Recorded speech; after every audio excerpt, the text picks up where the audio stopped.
Bom dia, amigos e amigas! Saudações rubro-negras! Quero iniciar esse vídeo desejando uma ótima segunda-feira, um ótimo início de semana para você que está indo para o trabalho neste exato momento me assistindo. Olha, eu não poderia deixar de compartilhar aqui no canal Michael Flá o corte, da entrevista coletiva do técnico do Atlético Paranaense. Ele acusou a arbitragem de ter favorecido o Flamengo. Dá para acreditar uma coisa dessa? O Flamengo, que foi bastante prejudicado nesse jogo, tirando a má atuação do time, que foi um jogo horroroso, um jogo ridículo, até que conseguimos um empate, graças a Deus. O Pedro aí conseguiu aparecer porque estava sumido no jogo, enfim. Daí Helma detonou a arbitragem e acusou um favorecimento ao Flamengo. É inacreditável. Créditos ao canal Arena Web, que conseguiu essa entrevista coletiva transmitir ao vivo. Link do canal aqui na descrição. E deixa aquele like no vídeo, clica no botão hypar e vamos pro corte. Presta atenção no que esse cidadão aí vai falar sobre essa partida que foi contra o Flamengo na noite de ontem. Agora, um jogo marcado, sobretudo, pela entrega da tua equipe hoje, né? Queria que você falasse um pouquinho, além da tua avaliação da partida, do desempenho dela, também sobre a postura do teu elenco hoje. Boa noite. E não só entrega, né? A tristeza no final mostra muito a frustração do empate. Então a equipe fez por merecer um resultado melhor, mas joga contra uma equipe de qualidade, que tem que defender, atacar, sustentar 100 minutos. Contra jogador de qualidade, um detalhezinho, né? Nós fomos quase perfeitos e para conseguir um melhor resultado, né? A tristeza por não conseguir os 3 pontos, junto de não poder oferecer ao torcedor uma vitória, mas eu acho que o torcedor reconheceu no final a partida que a equipe fez, o enfrentamento que a equipe fez para que conseguisse o resultado. Edson Tomás, da Rádio CBN. Tudo bem, Odair? Boa noite. O torcedor reconheceu realmente, né, a entrega da equipe, o resultado, obviamente, que ele gostaria da vitória, mas fica demonstrado o cobertor curto que há neste momento, sobretudo nas alterações. Você perde um jogador como o Léo Derick no primeiro tempo, tem que mudar um pouquinho ali. O Claudinho faz uma boa partida também. Eu queria que você fizesse uma análise assim, exatamente do comportamento da equipe nos 2 tempos, e até o momento de tomar o gol. E queria fazer uma pergunta para você diferente aqui, que é sobre o Arthur Dias, né? De repente o Ancelotti veio aqui para observar o Danilo, o Léo Pereira, mas dá para observar o Arthur Dias não para essa, né? Mas para um próximo ciclo da seleção, que esse menino parece estar muito pronto, né? Com certeza o Arthur, continuando da maneira que ele está se comportando dentro dos jogos, né? Com certeza ele num próximo ciclo de seleção brasileira tem possibilidades, né, de disputar isso. Eu acho que ele já está em ciclo de seleção sub-20, em seleção olímpica. Aí é uma questão de sequência de carreira, de evolução, né, de busca de melhora, mas capacidade, personalidade, qualidade, né, ele tem muita. Então é só buscar evolução dentro desse processo que é o futebol. Sobre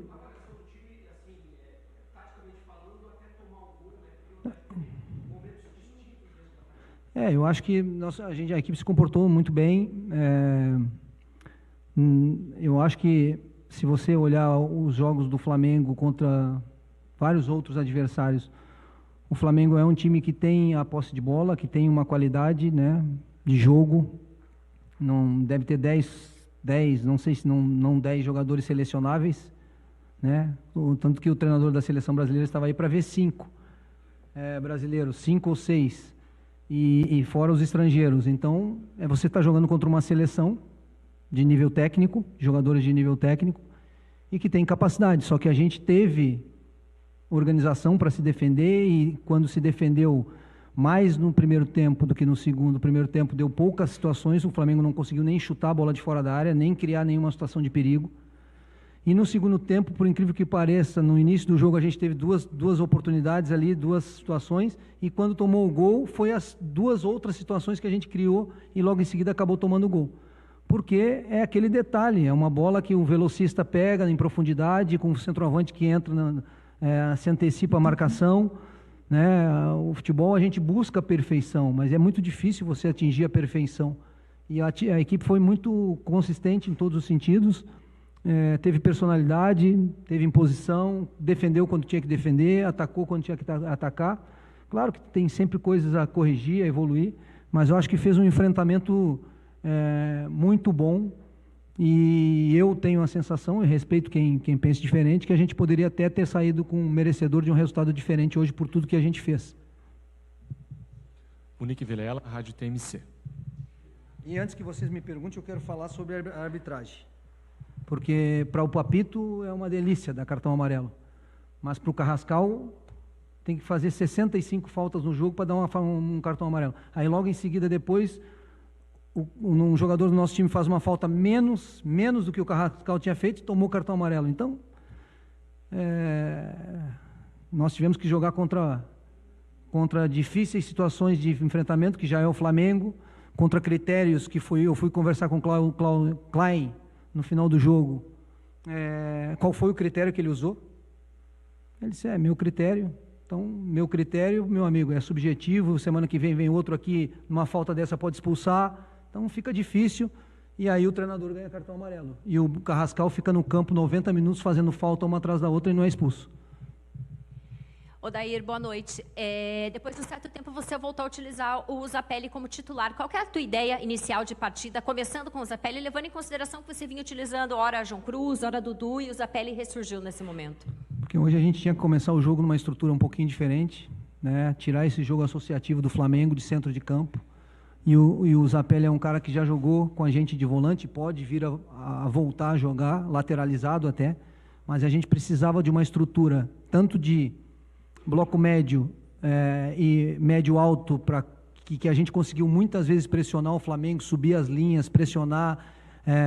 Eu acho que foram duas situações que o Flamengo conseguiu escapar no segundo tempo aqui, que a perna já estava um pouco mais cansada, mas nos dava essa pressão melhor para frente, né, para não ficar só em bloco baixo, e também nos dava esse equilíbrio, por ele ter feito já essa função de a gente fechar bem o centro de campo e empurrar esse jogo para o Flamengo para o lado, e aí a partir do lado fazer um movimento agressivo. E de posse, o Flamengo é uma das equipes, junto com a gente e com outras equipes, mas o Flamengo, nessa estatística especificamente, no pós-perda, é a equipe que mais faz o movimento de pós-perda e mais rápido e tem mais êxito nesse pós-perda. Por quê? Porque ele associa muito, bota muitos jogadores próximos da linha da bola no jogo, e aí quando perde você tem muitos jogadores para mudar o comportamento. E a gente precisava de um jogador que, naquele momento da recuperação de posse, que a gente ia recuperar, como recuperou e estourou para fazer a transição ou empurrar o Flamengo para baixo, nós precisávamos de um bom passador, e o Zapelli nos dava isso, e eu acho que ele fez um bom jogo por tudo aquilo que precisava. No segundo tempo é natural que o Flamengo veio mais para cima ainda, se expôs mais, né?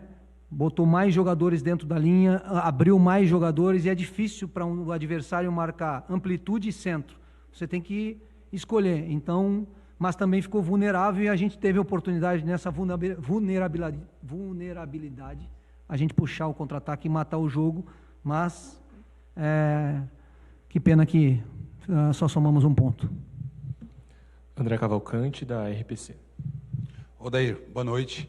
Acho que tem um lance triplo, dá para chamar assim, que vai ficar martelando na cabeça do torcedor do Atlético até o próximo jogo, que é aquele lance do Viveiros, que podia ter aumentado para 2. Estava impedido?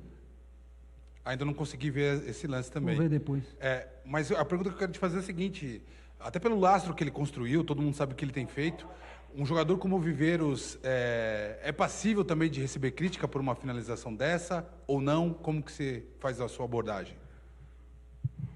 Passível de receber crítica, né? Todo mundo não só o Viveiros, mas ele quando ele conduziu o primeiro lance, né? Se eu não me engano é o Léo que estava fazendo a marcação, ele teve que abrir um pouco o chute, como por exemplo o lance que ele fez contra o Atlético Goianiense, até acho que estava um pouquinho mais para dentro, para esse chute diagonal. Essa eu preciso ver, não olhei para te dar mas estou te relatando pelo olhar do jogo. E aí leva um pouquinho para o lado, chutou a primeira, a que vem do rebote já vem muito, muito rápido, tem que tomar a decisão, então vai fazer em outras vezes, já fez, né? E não foi só por isso que a gente também não conseguiu a vitória. É uma oportunidade clara, se não estava impedimento, 2, 3 no mesmo lance, é raro de acontecer, mas hoje não foi abençoado nesse sentido, mas já fez muitos e vai fazer muitos mais ainda, com 2 ou com 1 ou com 3 chances, como aconteceu hoje. Letícia Cabral, da Rádio Banda B. Boa noite, Odair. Você até deu uma pincelada ali na pergunta da Monique sobre a entrada do Zapelli para dar uma mudança na estrutura, mas o que chamou a atenção no primeiro tempo foi o fato do Mendonça jogar um pouquinho mais aproximado, né, do Viveiros, mais como um segundo atacante, né, não como ala. Eu queria que você falasse, era para tentar justamente aproveitar o que tem de melhor do Atlético, fazer um esquema diferente, e também queria que você comentasse um pouquinho a respeito das entradas dos meninos, né, tanto o Gilberto quanto o Claudinho desse jogo. Não, entraram bem, Claudinho pela primeira vez, né? Num jogo extremamente difícil, teve personalidade, como a gente já confiava nele no dia a dia de treinamento, já visualizava essa personalidade dele, então tem tudo para continuar crescendo dentro do nosso grupo e dentro do clube, e eu tive coragem de colocar porque eu estou todos os dias lá, conheço os jogadores, conheço o que eles estão trabalhando, a personalidade de cada um, então em nenhum momento fiquei preocupado em não dar oportunidade. O que eu falo sempre é para todos os jogadores, se preparem, estejam no seu melhor, porque a oportunidade vai chegar. Hoje ela chegou para o Claudinho, respondeu bem e a gente fica muito feliz com isso. Sobre a situação do Viveiros, estrategicamente hoje, a gente precisava ter uma amplitude forte de marcação e a gente precisava ter um centro de campo muito consistente para tirar o jogo entre linhas. E conseguindo de média alta, você só consegue se você tem mais jogadores para fazer a pressão ao portador, né? E se você não conseguir de média alta, como a gente conseguiu muitas vezes, se for em bloco baixo, você precisa ter mais do que só o Viveiros para fazer essa transição, para sustentar essa transição ofensiva. Porque a gente sabia que bem consistente, bem organizado, compactado, nós íamos recuperar a bola, íamos ter a possibilidade de fazer isso. E só com o Viveiros não ia dar tanta consistência ofensiva para a gente fazer. Com o Mendonça, nos deu mais consistência, nos dá mais possibilidade e nos deu no jogo. Então, estrategicamente, as coisas deram certo. Que pena que nós não conseguimos marcar as outras oportunidades que nós tivemos para que conseguíssemos ganhar a partida. Eduardo Oliveira, Jovem Pan News. Professor, boa noite. Aproveitando esse clima de Copa do Mundo, o mosaico feito pela torcida, o Ancelotti vendo a partida aqui na Arena, você tem 3 jogadores pré-convocados pela Colômbia, né? O Portillo, o Mendonça e o Viveiros. Mesmo que eles não estejam na lista final, que provavelmente será divulgada nessa semana, o que isso impacta no moral dos jogadores, né? A importância deles estarem presentes, pelo menos, entre esses 55 nomes? Não, impacta muito a Copa do Mundo, né? É um sonho. Pelo menos eu penso assim, né? Respeito o profissional que não pense dessa forma. Copa do Mundo é o sonho. Eu, quando estava pequenininho lá na cidade do interior, terminava um jogo de Copa do Mundo, eu saía correndo para o campinho para jogar bola e gritar o nome dos jogadores, né? Esse é o brilho no olho, é o sonho do cara que está no futebol. Então, com certeza, para eles deve ser da mesma forma, ao mesmo tempo que gera uma expectativa, também cria uma ansiedade, mas Viveiros e Mendonça hoje se comportaram, correram, lutaram, jogaram, tiveram personalidade, sustentaram, que o Viveiros incomodou os jogadores de seleção brasileira hoje. Talvez tenha sido um bom teste para a avaliação do Ancelotti para os zagueiros que defenderam para jogar contra o Viveiros, porque não foi fácil sustentar ele no jogo. Então, cria uma ansiedade, eles devem estar numa expectativa positiva e espero que eles tenham um reconhecimento aí, que possam ir para a Copa do Mundo, porque ir para a Copa do Mundo é especial. Gabriel Salaf, da Rádio Clube. Odair, boa noite. Da próxima vez que o Atlético entrar em campo aqui na Baixada, vai ser o último jogo já antes da parada para a Copa. E agora o Atlético bateu de frente com um dos melhores times do Brasil hoje e se mantém nas posições de cima. Eu queria que você falasse quanto que esses 2 jogos, né, contra a Remo e Mirassol são importantes para essa sequência do campeonato, e também se o torcedor, com essa atuação de hoje, a campanha que está se fazendo, dá para sonhar mesmo com o Atlético brigando até o final pelas posições em cima da tabela. Não, eu acho que o que dá é para reconhecer que o trabalho está sendo bem feito, do grupo, dos jogadores, para sustentar a campanha que a gente está fazendo em 16 rodadas, dentro de casa.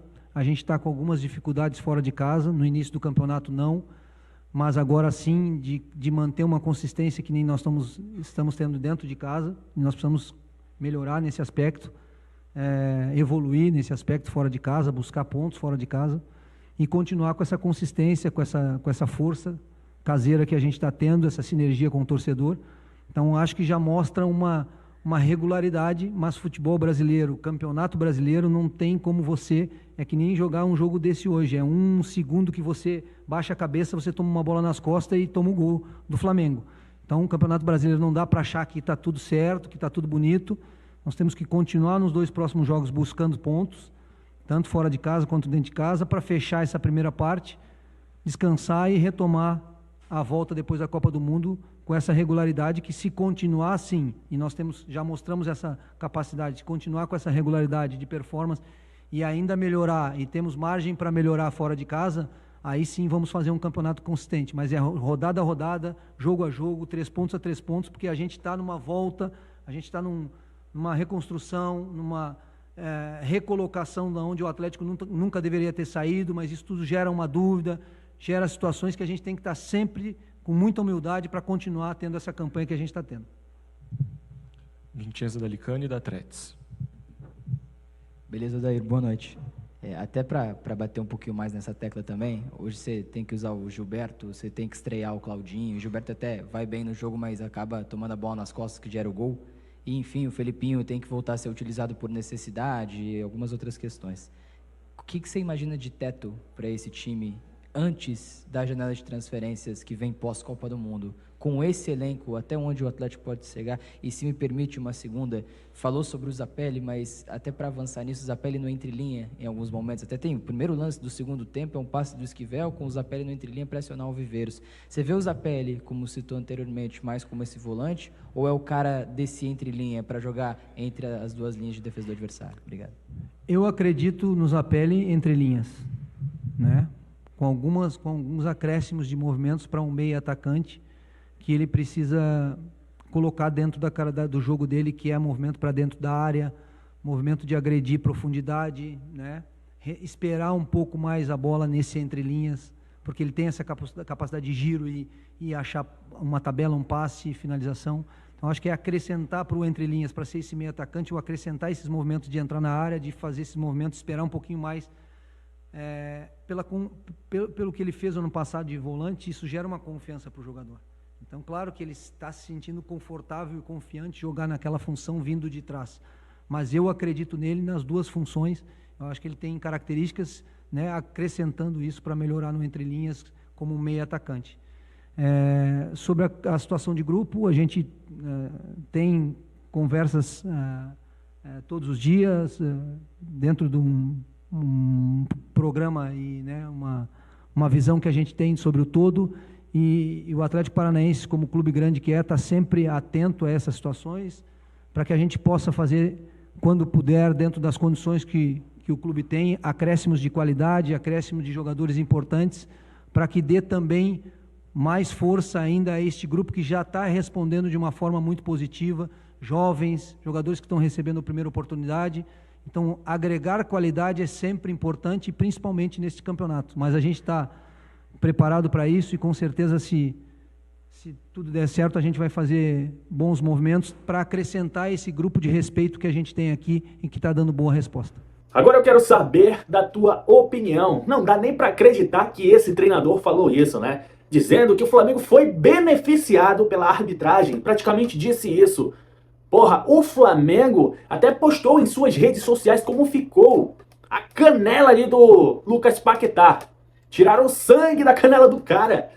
E o jogador do Atlético Paranaense não foi expulso. Deram uma entrada muito perigosa no Danilo também. E o cara não foi expulso. Fora outros lances que eu não tô lembrando aqui. E um cabra desse ainda vem falar que o Flamengo foi beneficiado. Tá de brincadeira, né? Tá de brincadeira. Esse foi mais um vídeo aqui no canal Michel Flá. Deixa o like, clica no botão hypar e se inscreva. Muita gente tá esquecendo de se inscrever. Se inscreva aí, que vai ajudar demais o nosso trabalho. Vai ajudar a gente a bater a meta de 130 mil inscritos aqui no canal, tá bom? Ficarei muito agradecido de coração. Um forte abraço e até o próximo vídeo. Saudações rubro-negras!